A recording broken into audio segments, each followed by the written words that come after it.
Aí tem um outro detalhe que agora eu queria perguntar, para poder avançar. Vai, pergunta e depois eu posso falar. A Bíblia, nós temos conhecimento que quando Jesus voltar, o céu vai ficar vazio, certo ou errado? Certo, houve silêncio no céu por quase meia hora. Então, Apocalipse 8, vai verso voltar, 1. vai ser Jesus? É Jesus que vai voltar? É Jesus. Então, como é que vai ficar o Pai É? Porque nós aqui, nós Não, desce todo mundo. Desce todo mundo. Não é só Jesus não, desce os dois. Por que o Espírito Santo não desce? Ele já está aqui, para que ele vai descer? Ele vai subir para descer? Que loucura! É a mesma coisa que você acreditar na coisa de alma. Você morre e sua alma sobe. Peraí, sobe. Aí no dia do juízo ela desce de novo para Jesus falar: ó, meu filho, sobe de novo. Ai, irmão, pelo amor de Deus, crê nessa. É umas coisas, vocês entenderam? Ou imagina o inferno. O pastor já deixou falar, não tem que fazer essa brincadeira. O cara está lá no inferno, na concepção deles, não minha, graças a Deus. Está lá no inferno. Aí Jesus fala assim: hoje é o julgamento, tá, irmãos? Estou voltando. Sobe aí, coitado. Aí ele sobe todo feliz, não pode descer de novo que seu juiz é lá. Não tem lógica, sabe? Não tem lógica. Deixa o pastor falar que ele já tinha levantado a mão antes dele. Aí a senhora fala. Eu tive uma colocação e uma pergunta, porque foi mencionado. A colocação é a seguinte: essa questão do grande conflito. A gente diz um grande conflito entre Cristo e Satanás. Certo. E eu me entendi que há dois ciclos nesse grande conflito. Há o primeiro, que é contra Cristo, por quê? Porque foi Jesus que escolheu Israel como nação. Ele que escolheu Abraão, que chamou Abraão. Isso. Foi ele que guiou o povo do cativeiro e transformou numa grande nação. Então Jesus, perante o universo, tinha uma responsabilidade com o povo israelita. Porque se ele não conseguisse salvar o povo israelita perante o universo, Jesus seria um fracassado. Então também dá para entender por que ele veio aqui na terra, para mostrar a última vez que o problema da salvação dos judeus não estava com ele, porque ele veio, morreu e mostrou e fez tudo que está ao alcance dele. Então aí termina o ciclo e começa outro ciclo, que agora não é mais com o povo de Israel, agora é com todos os povos do mundo, que agora é com o Espírito Santo nesse grande conflito.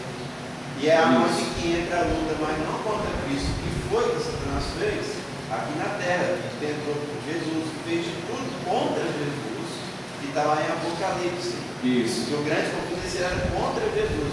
Agora o grande conflito de Satanás deixa de ser exatamente contra Jesus, mas contra aquele que está à frente desse exército hoje aqui na terra, que é contra o Espírito Santo. E se a gente lembrar que o Espírito Santo é o representante de Cristo, então aí nesse sentido a briga continua sendo entre Satanás e Cristo, mas pessoalmente é Satanás e Espírito Santo. Porque aí você vê que quando Jesus estava perto de morrer e terminar esse primeiro ciclo, foi quando Satanás intensificou a sua luta nesse conflito contra Cristo.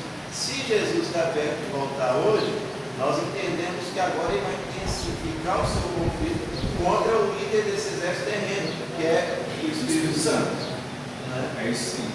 E aí, querendo ou não, ele está atacando as duas coisas para destruir o conceito de Deus. Se ele destrói a Trindade, você destrói o conceito que Deus veio à Terra. Vocês já pensaram? Isso é muito sério. Se você não tem Trindade, Deus não morreu por você. Se você não tem Trindade, se Jesus Cristo não é Deus, Deus não veio à Terra. É mentirosa a fala que Deus conosco. Essa fala Deus conosco não existe, porque Deus não veio aqui. E aí entra uma série de colocações que o diabo quer isso, que é destruir o Evangelho eterno. Certo? Então cuidado. Quando destrói a Trindade, você destrói a Trindade em si. Eu não tenho um problema, por exemplo, se eles destruíssem o conceito, mas não é isso. Você está destruindo todo o Evangelho eterno, toda a pregação do Evangelho. Irmãos, essa é a doutrina mais importante do que a pregação do sábado. Porque se a pessoa consegue entender quem é Deus, aí ela guarda o sábado. Se ela não consegue entender quem é Deus, ela não vai guardar sábado. Não vai. Não, ele é um ser menor. Então a gente tem que tomar muito cuidado no que a gente crê, porque isso pode causar um problema sério. Deixa só aquela senhora de volta para cá. Pode falar. Quando está falando de Jesus,